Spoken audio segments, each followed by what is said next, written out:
Hello everyone, welcome to the Two Guys Super Bears podcast. I'm one of your hosts today, Phantom, and I'm with my co-host today, Max Q. How are you doing today? Can't complain. Okay, another day in paradise? Just hot. How was Denver today? Yeah, still on a little bit of the chilly side. Oh, sound like fun. Did you go hiking again, or fishing, or hunting, or anything? No, just hung out. Tried to get some shit done around the house, do some laundry, Sound like a boring day. It was. In all honesty. Did laundry, tried to clean up, had to do some grocery shopping. Well, that sounds like a fun. Grocery shopping, always fun. Like start stacking up on your stuff just in case the second wave of COVID come. Yeah, I just hate it because it's so expensive. Oh, you ain't saying nothing. I know the stuff that used to be $1 is now $2 or $1.50. People not realizing what's happening, but I am. Yeah, I know. I remember whenever milk used to be a lot cheaper. A lot cheaper. Yeah, a lot of little everyday things like eggs and stuff are starting to get more expensive. I don't know. I think I paid like $6 for 18.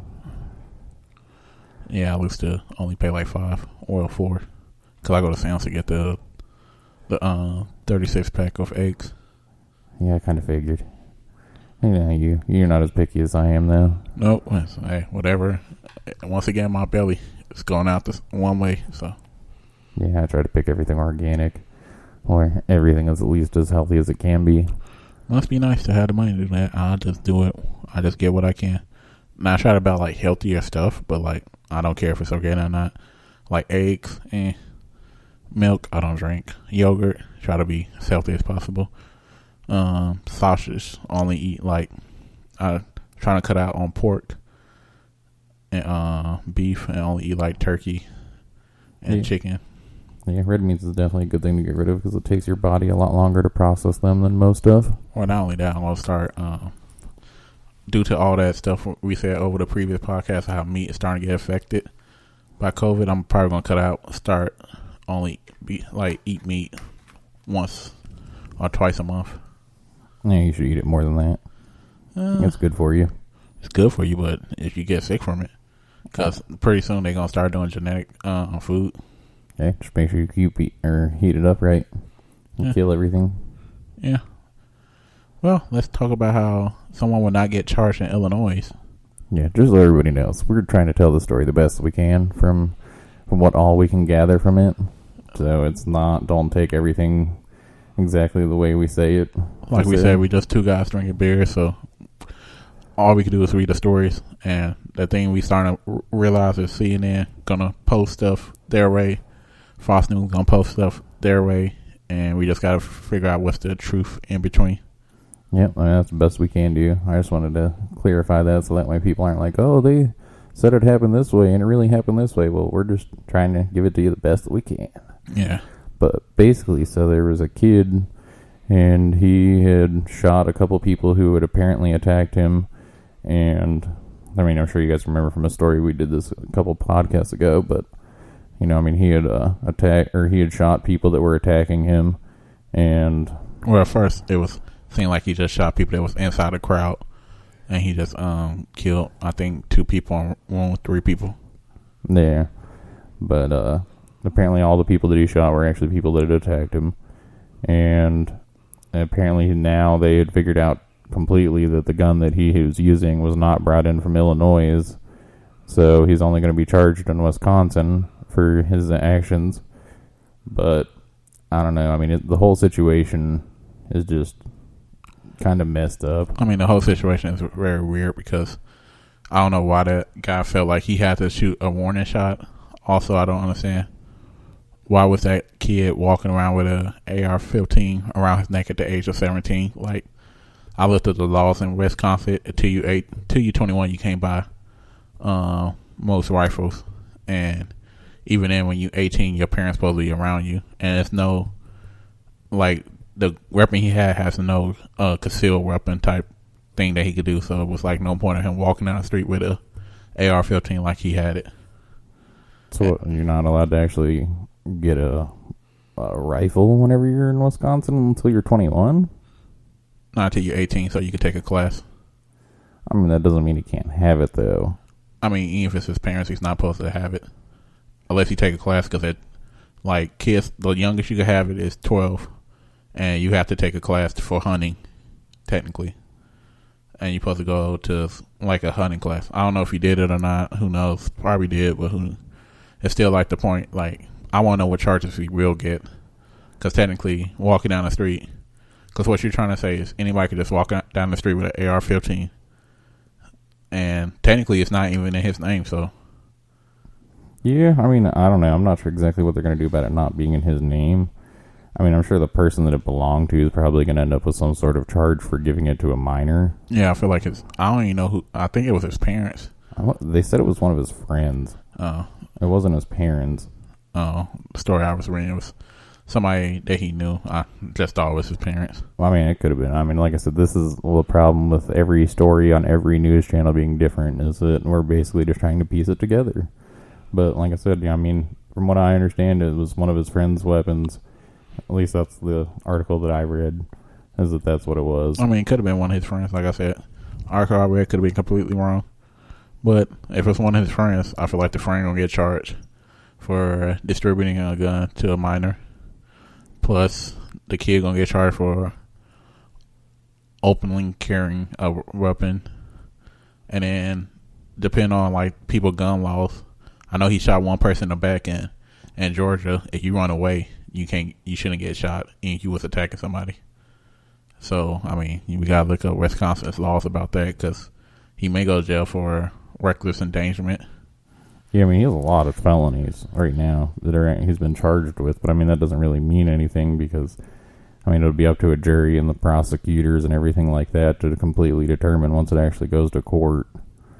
But I don't know, to me, like, the story that his lawyer had told, basically, like, earlier in the day, he apparently the kid is a lifeguard, or Kyle Rittenhouse is a lifeguard, and he had finished work, went from work to, I believe it was Kenosha, and he had went and was removing graffiti off the walls and stuff like that from the protests, and supposedly some business owner had contacted him and his friends to come and protect his businesses, which, in my opinion, I don't know, that just sounds weird.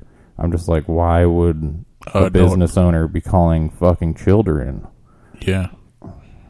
I mean, it sound to me, it sounds like putting a lot of good stuff. He's a lifeguard. He went to go clean off the graffiti for the riots, and they make it seem like he's like the typical, he was a good kid in the wrong area.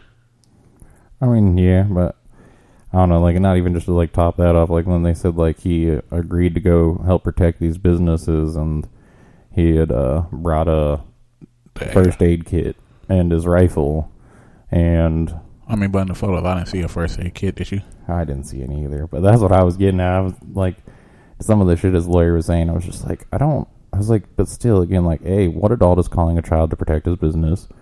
But apparently not on top of that, apparently, like, there's a Facebook group that was part of all this too, and that's like a whole nother thing, is where, like, Facebook is apparently being sued by some group because they didn't remove whatever it would be, like, the page that had the thing telling people that they needed to come into the city to help protect it with weapons.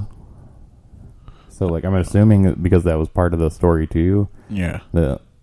That I'm assuming he was probably on that page. Maybe that's what the lawyer was trying to get at, but just making it sound better. I mean, at that certain point, I don't know. Like I said, as a business person, they probably did put on that, like, we need help protection, but as I don't know, as a kid, I didn't think about, like, hey, I'm going to go protect a business with an AR-15. My parents, like, even though I'm older, my parents said, Phantom, stay in the house. Don't go protest, none of that, because if you get injured, then the only person you blame is yourself. Yeah, I mean, that was never something I even thought about doing. I mean, there was a lot of stuff, I disagree with and stuff that happens. Well, like, I don't go do it.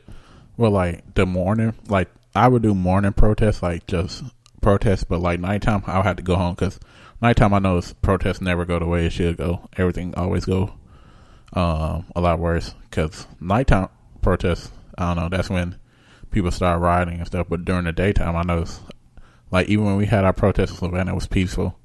And then, of course, people in South Carolina said, hey, we're going to come over here and mess up stuff in downtown Savannah. Everybody was like, the mayor literally was downtown, said, hey, we're going to do it, close down the whole downtown by 10 o'clock.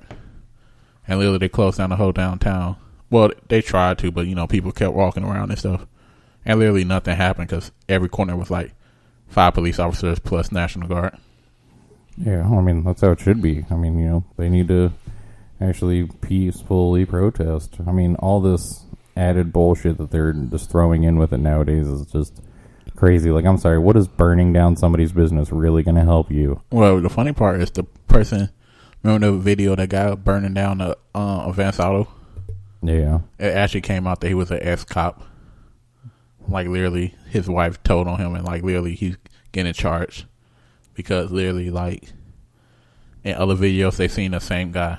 And it literally had his, like, people, you gotta think about this. No matter where you go, you're gonna have videos recording you. As soon as you leave the house to when you get back home. So, if you don't have that same mask on when you leave to when you get back, they're gonna track you back. So, literally, it show, like, him not having a mask on. Of course, you see him playing with his face right there. And then later, of course, he have his little sunglasses and stuff on. So it traced back to him being an ex-cop at that. That's crazy. I didn't know that. Yeah, I'll send you the story later so you can read up on it. Just so it don't sound like I'm lying. But no, literally, it was because it was the George Floyd thing and everybody was making a big deal about how, because remember how it was that Advance Auto that got burnt down? Everybody was like, we didn't do that. Yeah. And it was like some mysterious person did it. Yeah, I mean, well, it's like some of those videos you had sent me where, like, they were white people mixed in with the BLM groups, and they were, like, sitting there, and you could, like, see that it was clearly white people that were actually breaking in most of the ones. I'm not going to say all of them because I had seen other videos, but I say some of them is blacks, but for the most part, I'm going to tell you the truth. Most black people, we are terrified of cops, so for us to think about breaking into something, it's not like our first thought, like, oh, yeah, we're going to break into this and loot. Yeah, I don't know. Like I said, this is just one of those things. Like, I don't get it. Like, I don't understand what people's thought process is on some of the destruction. And well, I can understand. Like, if let's say, like, if you was anti-BLM, it's easy to just to like, hey, look at this Black Lives Matter protest. They burned down all this stuff. They need to be stopped. We need the cops and everything to take them down. They are a dangerous terrorist organization. I mean, it's a lot easier to do that, especially with live TV and stuff, compared to like, just do it by yourself and do a protest for BLM. Because then if you do a protest for BLM, everybody looking at you like, oh, that guy racist. Because that's what it is right now. It's like, either you with the movement or you're not. And you're not with the movement, you're probably racist. Yeah, but I mean, that's not even true. I mean, I know what you're saying, but I'm just saying, like, it's not just because some people don't agree with it doesn't make them racist. It depends. Like, do you consider Black Lives Matter? It depends on exactly what you mean. Now, if you mean the whole thing where people are donating money to, no. I didn't say that. I said Black Lives Matter. I didn't care Black about Lives Matter, yes. But right. the whole movement and the money thing, well, no. See, the problem that people have is people, I know, I talk, not you, I understand where you're coming from, but some white people I ask, do Black Lives Matter? They say, all lives matter. I'm like, so is Black Lives considered all lives? And they were like, well, then they started making all type of excuses of like, why all lives should matter. I'm like, if you can't say Black Lives Matter, yes, then you clearly don't see the point. Right now, it's a whole bunch of cops killing blacks. I didn't never say it never happened to whites. I never said it never happened to Hispanics. I never said it never happened to any other race. But right now, how would you feel if you see a video of your kid with somebody pressing against the back of their neck for 8 minutes? Yeah, it wouldn't go down well. So, I mean, and just at this point, people just getting tired of it. Like, you can't just keep letting the same thing happen over and over again to your race, and you just keep seeing it. Yeah, I mean, it's not even just the fact of that, the police violence. I mean, it's just like, between blacks and Hispanics, they're a major thing that, like, police just look for to pull over. Yeah. And, that's really bad for that. Like, I could never say, like, hey, I got racial well, one time I did, technically. But technically, he did do the right thing. But technically, like, no. Like, I went to a pool. This is probably should be a Patreon, but hey, we could do a Patreon.